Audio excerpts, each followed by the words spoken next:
Kabi-kabila ng intriga ang inaabot ngayon ng aktres na si Kim Chiu matapos ang umano'y pag-unfollow niya at ng kanyang kapatid na sila Kam sa isa't isa sa Instagram. Sa isang Reddit post, ibinahagi ng isang netizen ang pangamba sa isang blind scoop na baka raw ang tinutukoy ay ang magkapatid na umano'y nagkaalitan dahil sa negosyo. Walang binanggit na pangalan ng article pero say ng netizen, si Kim Chiu kaya ito at ang kanyang kapatid.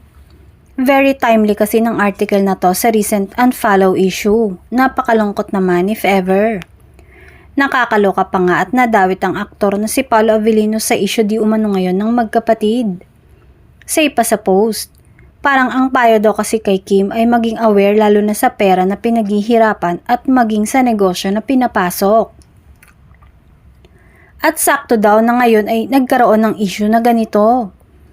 Kilala kasi si Paolo na masinop sa pera at talagang hands-on sa negosyo, kaya daw baka naimpluwensyahan na nito si Kim pero in a good way naman na dapat naman talaga ay aware si Kim lalo pa at malaking halaga ang pinag-uusapan sa negosyo ng aktres.